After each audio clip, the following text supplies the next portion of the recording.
Welcome, Gunrunner.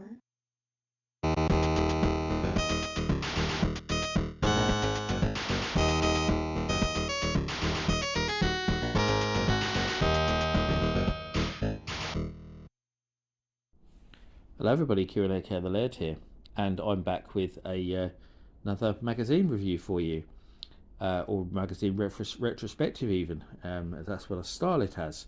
And this one is a retrospective, very much so, because this is a magazine that I had back in the day, and it's also something a little bit different.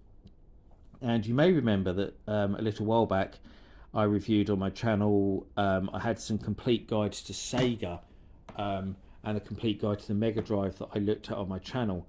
And I was mentioning that I wanted to get hold of more of these complete guides, especially the CMVG ones, because I was talking in depth quite a lot about the fact that bookazines, although Retro Gamer kind of made them famous, they aren't a new thing, and we did have, these bookazines back in the day.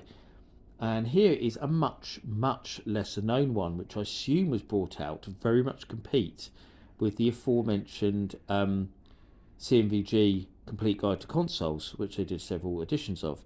But as far as I know, this was the only edition they did of this. And if you look online, you'll find almost nothing about it. It seems to be quite sketchy information about it. And it's called the Complete Computer Entertainment Guide.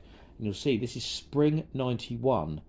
So on sale from 28th of March to the 27th of June. So covering, like quite a long period of time.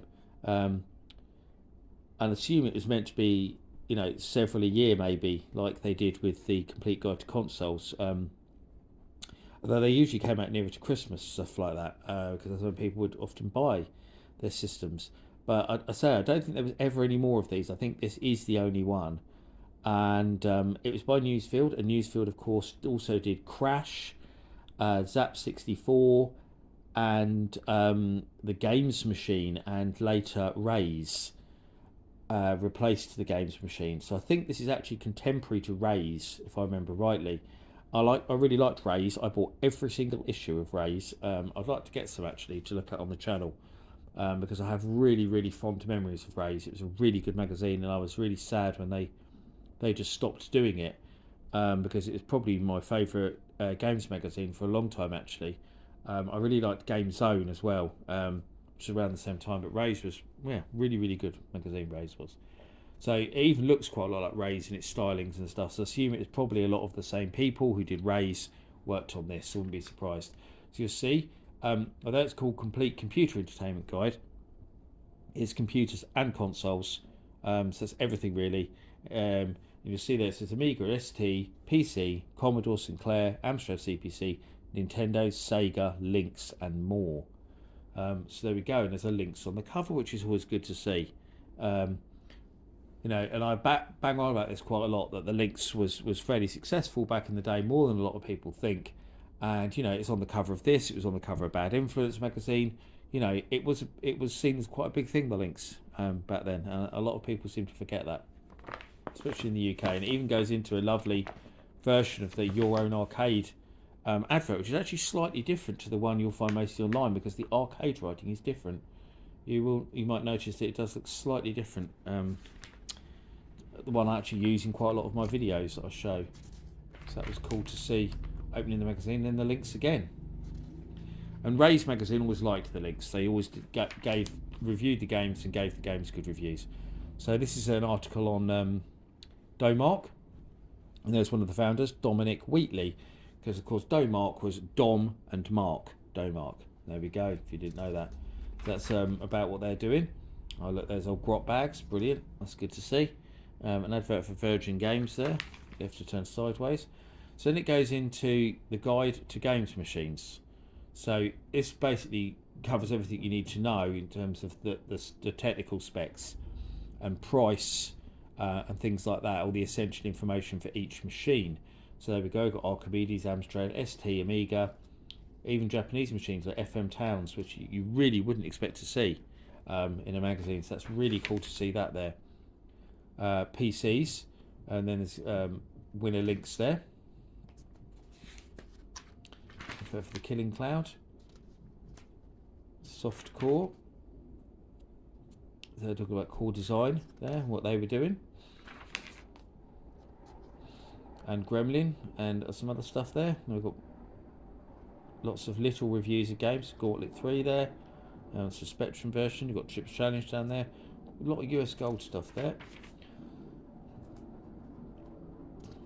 A few Ocean games. And it's Hard Driving 2, James Bond, Knock, Predator 2, Robocop. So going through the little software reviews. And then we've got a little guide to joysticks after that. So really, really comprehensive guide there to joysticks. But my problem with this article is it's really cool to see this, because I don't remember another magazine where I've seen a really guide to joysticks and controllers like this. But my main problem with this is that there's no pictures. So I think with a lot of these where you've just got a code number like QuickJoy in i5 or Competition Pro 5000 or SV401 QuickJoy. I mean, especially with they're the best examples, the Quick Shot and QuickJoy, because I think you need to see them because that was always an important thing with the controller, is the aesthetic, is what it looks like, and a lot of these you get confused about which model it means. So unless you literally take this magazine with you and reference these exact things with the one you're looking at, it's not so good. I think you really did need pictures of each of them, but there we go. So a little bit about Renegade and the Bitmap Brothers, which is cool to see. God's Magic Pockets, advert for Ninja 3. So talking about making music on your computer, so there's Archimedes, and there's of course the Atari ST. The king of MIDI, the one that everyone used to make music really back in the day. Amiga Macintosh PC, but obviously they go on about, they're very much saying that the ST is the best one for making music, which it was. But this article stands out. One, because it's not something you'd expect to see in a magazine focused to games like that. Seeing an article about making music, it's something you would expect to see in something like Ace. That was the kind of article you always got in Ace magazine, the more serious magazines like that. And it seems really odd to see an article like that in what's supposed to be a guide to games and systems. I think it's a bit niche. It's cool to see, but it just feels a little bit niche to me. Nice advert for Creatures there. So Chips, I think there's Betty Boo there, looks like. So more about music still going on there. It's quite a big article, as you can see. George Michael. There's Stevie Wonder up there. So there we go. Too hot to handle. It's a handheld. So we've got standalone handhelds like Tiger Electronics there. There's a Tiger Outrun.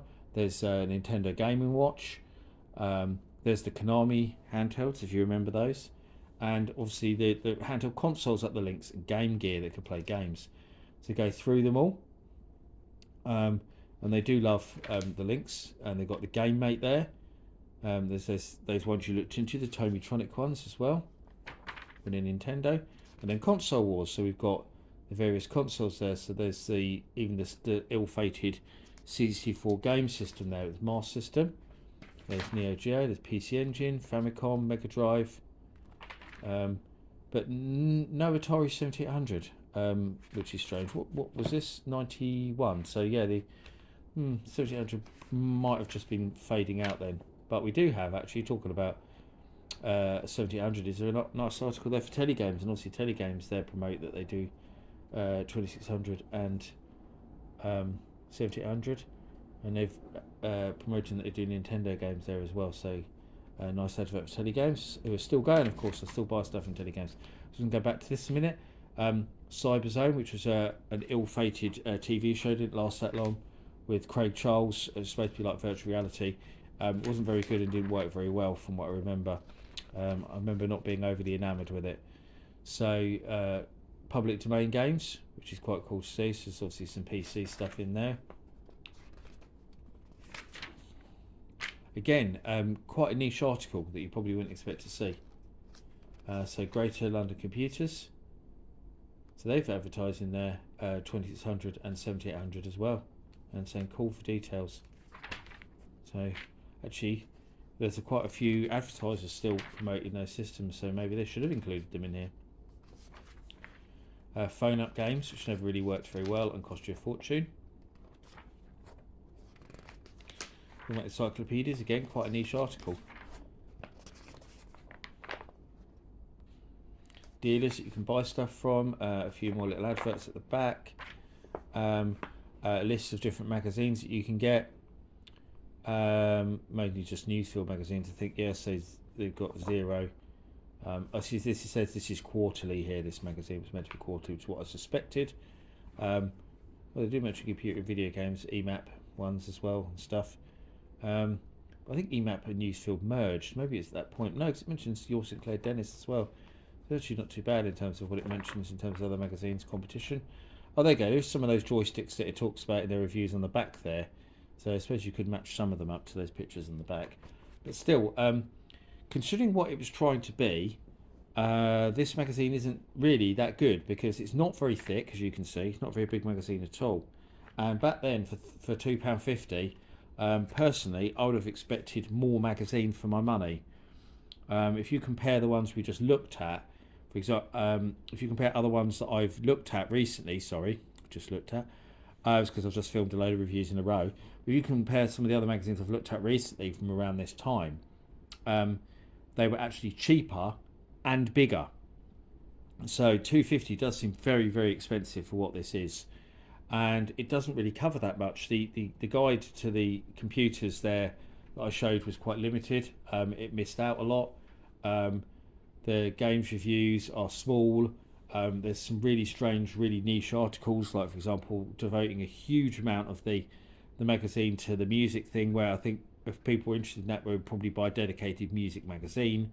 Seeing something like this computer entertainment guide, it's the keyword is entertainment, you'd expect it to be more games focused. So I bought this back in the day because it had the links on the cover. That was the only reason I bought it. I saw the links on the cover and that was it. It was a purchase for me. That's how I was back in the day. If you covered the links, you got a purchase from me. But yeah, it's not a particularly great magazine. I don't really think it knew what it was doing. It probably didn't sell very well. That's probably why I say it. I'm not sure if they made any more. I don't think they did. I don't ever remember seeing any more.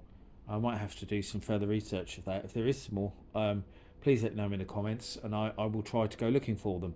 And certainly on the brief search I did online, I only came across a few pictures of this one, which seems to be quite unusual in itself.